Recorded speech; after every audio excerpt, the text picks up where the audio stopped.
अस्सलामु अलैकुम वरहमतुल्लाहि वबरकातुह। मोहतरम भाइयों, बुज़ुर्गों, दोस्तों, पाकिस्तान में जिस तरह का सियासी भूचाल आया हुआ है,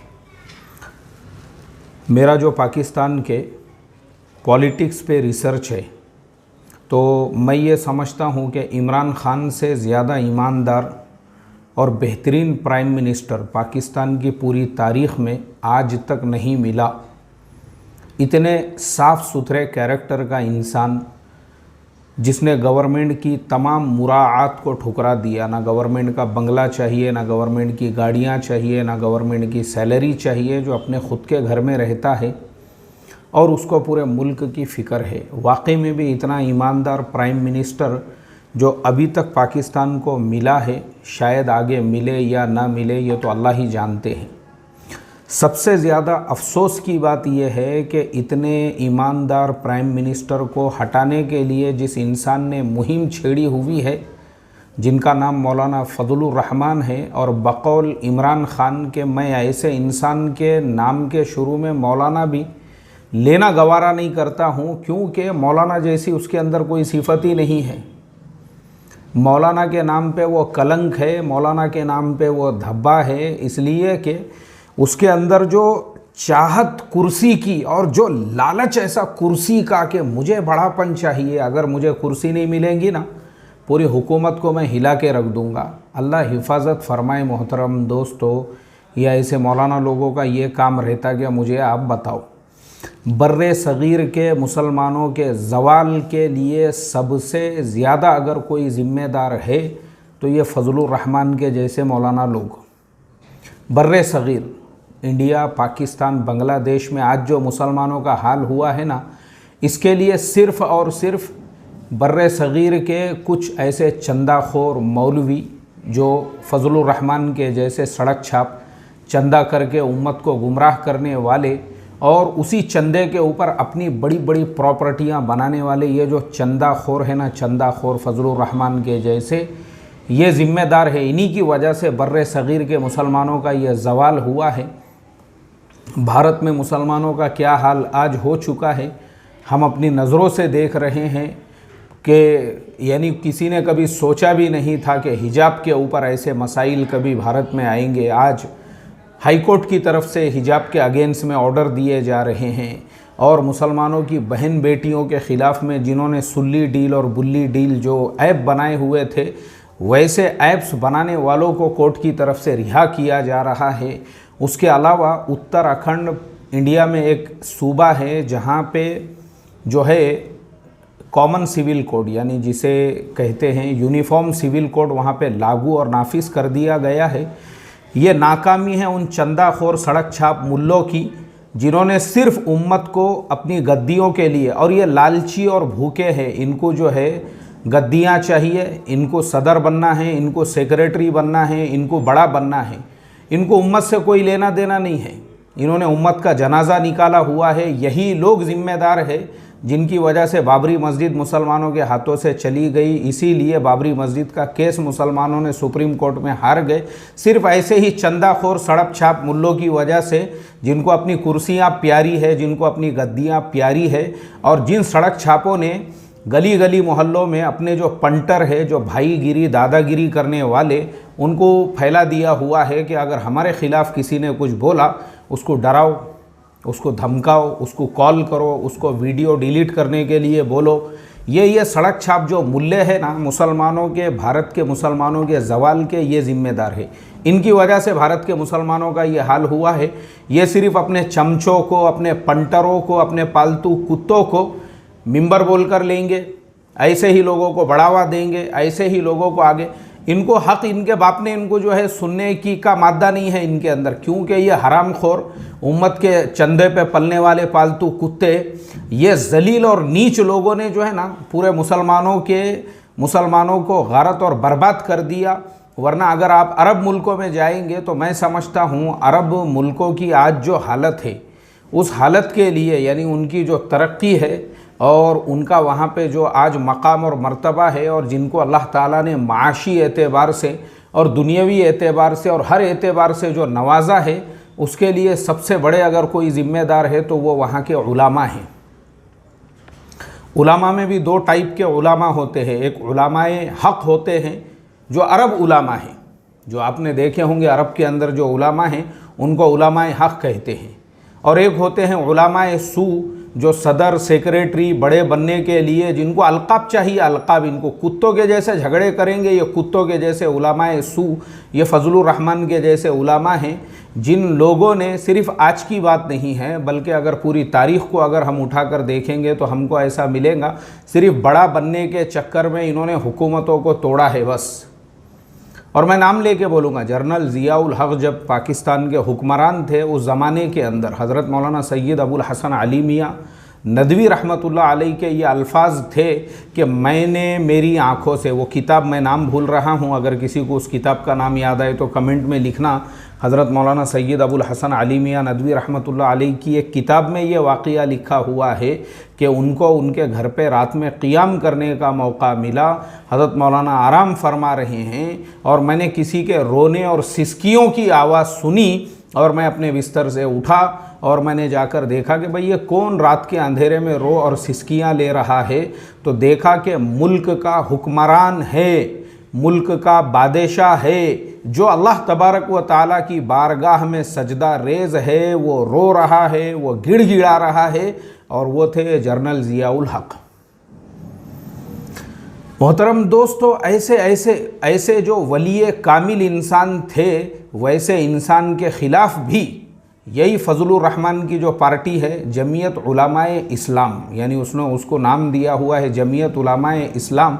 मुझे आप बताओ, क्या जमीयत उलमाए इस्लाम यानी उलमा के नाम पे जिस जमात और तंजीम का नाम रखा गया है उनका काम ये धंधे करने का है?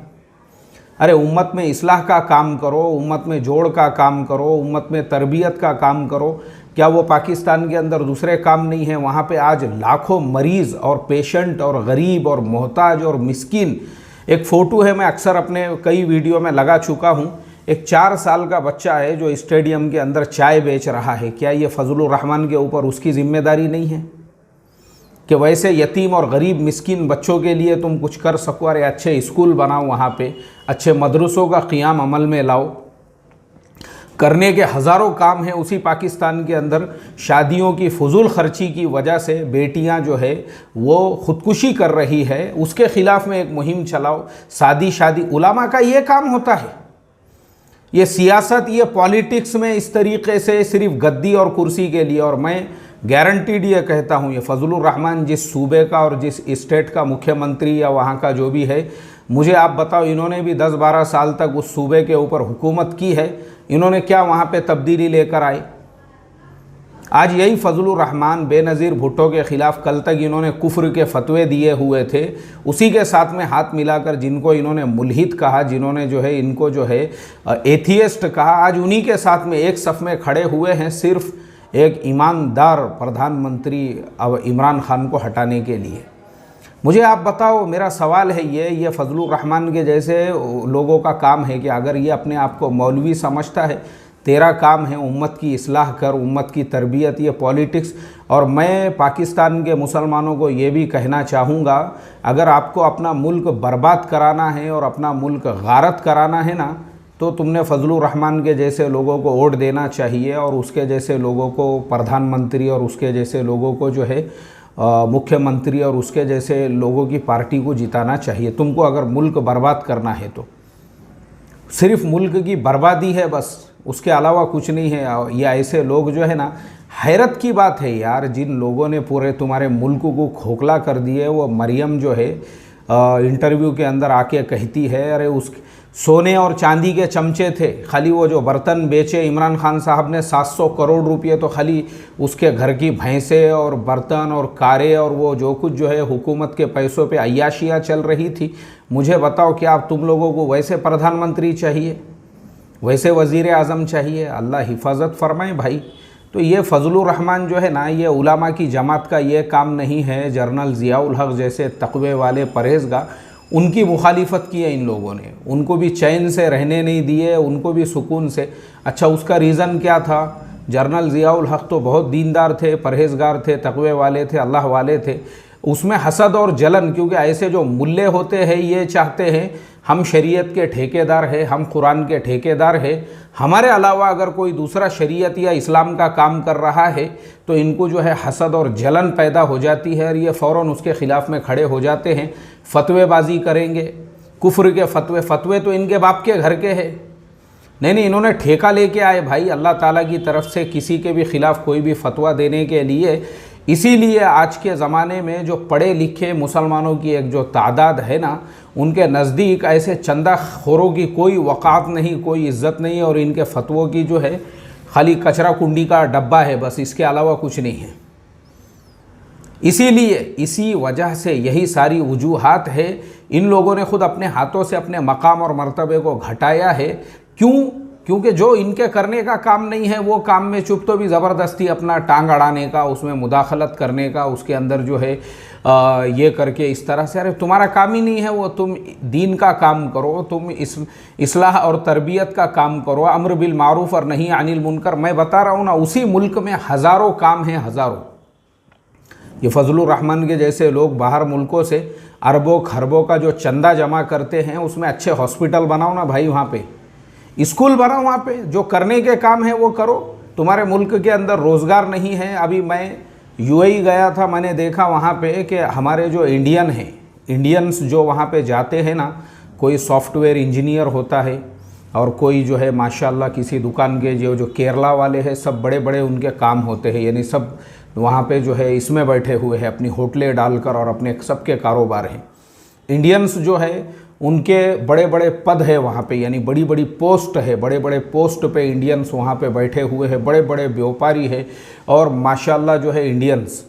और जितने आपको लॉरी ड्राइवर मिलेंगे वो सारे के सारे आपको पाकिस्तान के मिलेंगे। जितने भी लॉरी ड्राइवर है, लॉरी जो वहाँ पे मट्टी उठाने के लिए जो लॉरियाँ चलती है, और जो पहाड़ खोदने के लिए, और सीमेंट की कंपनी और कारखानों में जो लॉरियाँ चलती है, सारे लॉरी ड्राइवर्स आपको सिर्फ़ और सिर्फ पाकिस्तानी मिलेंगे। वज़न उठाने वाले और लॉरी चलाने वाले और ट्रक चलाने वाले या तो पाकिस्तानी, या फिर जो थोड़े बहुत मिलेंगे वो अफ़गानी मिलेंगे।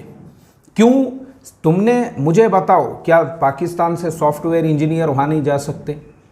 पाकिस्तान से जो है अकाउंटेंट और सीए बन के नहीं जा सकते? बिल्कुल जा सकते, मगर तुमने बनाई नहीं ना वहाँ स्कूल।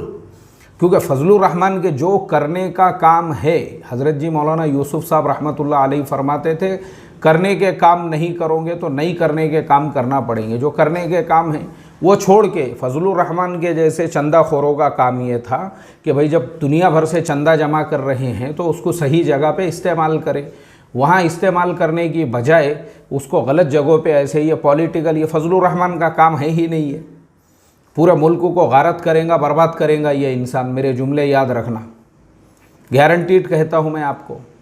तो इसीलिए जो उलमाए हक़ है, जैसे मैंने बताया आपको, उलमाए अरब, शेख अब्दुल्ला इब्न बाज़ रहमतुल्लाह अलैह, अब्दुल्ला खय्यात रहमतुल्लाह अलैह, ये ऐसे बड़े बड़े अल्लाह वाले जो है अरब मुल्कों में पैदा हुए। अल्लामा यूसुफ़ अल-क़रज़ावी रहमतुल्लाह, अल्लामा यूसुफ़ अल-क़रज़ावी दामत बरकातुहुम, ऐसे लोग अरब दुनिया को मिले, तब जाके ये अरब मुल्कों के अंदर से उन्होंने जो है ना ये सारी खुराफात को ख़त्म किए। ये फजलुर रहमान के जैसे मुल्लों के झगड़ों का मसला ही नहीं रखे उन्होंने।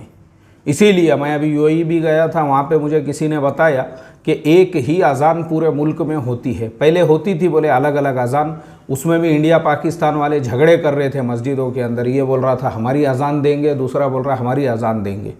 वहाँ की गवर्नमेंट ने बोली ये झोपड़पट्टीपन अपने देश में, चल निकलो रहे यहाँ से, साले भिखारी, तुमको यहाँ पे जो है हमने यहाँ पे भी अपना झोपड़पट्टीपन लेके आते। वो तुम्हारे मुल्कों में जो तुमने लड़ाई झगड़े करके मुसलमानों में जैसी तफरीक पैदा कर दी है कि एक मसलक वाला दूसरे मसलक वाले के चेहरे को, और साले जो है दाल ये कटोरा भर सालन और प्लेट भर के बिरयानी के लिए जो है उम्मत को तोड़ने वाले, वो तुम्हारे मुल्कों में, यहाँ नहीं। यहाँ पे गवर्नमेंट जो चाहती है वो चलेगा, इसलिए गवर्नमेंट ने वो सब सिस्टम ही ख़त्म कर दी वहाँ पे।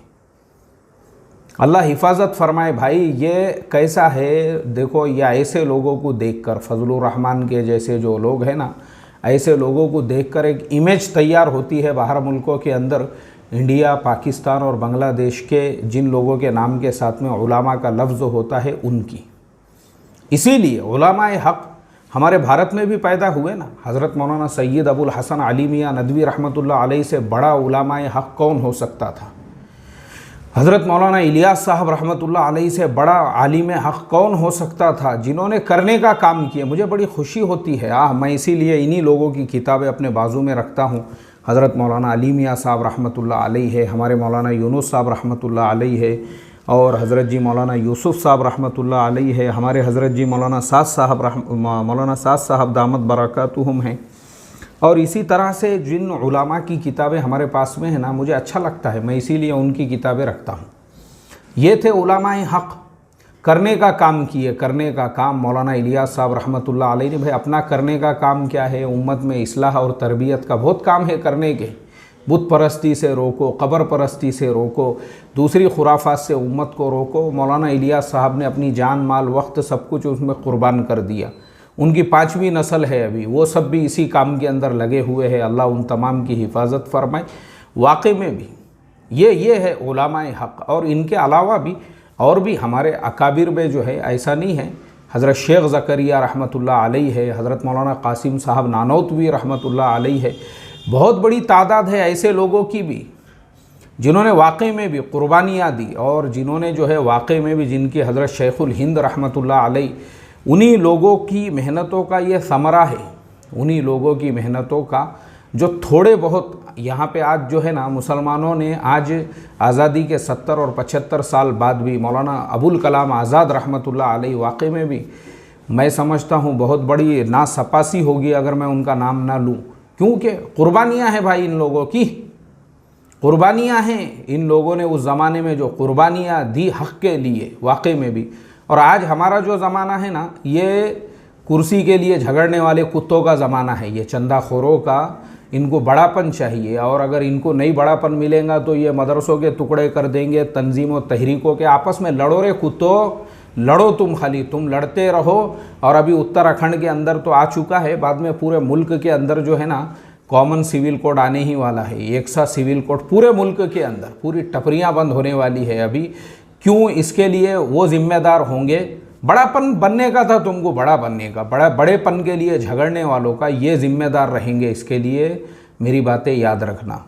तो ऐसे ही पाकिस्तान भी जो बर्बाद हुआ फजलुर रहमान के जैसे मौलवियों की वजह से, और उसके अलावा जिन लोगों ने जो अच्छा काम करने वाले हैं, ज़बरदस्ती उनको डिस्टर्ब करने वाले। जनरल ज़ियाउल हक़ साहब रहमतुल्लाह अलैहि अच्छा काम कर रहे थे, ज़बरदस्ती उनको गिराने के लिए, और उनकी पूरी मुखालिफत में पूरी यही पार्टी थी वो, जिन लोगों ने पूरी मेहनतें।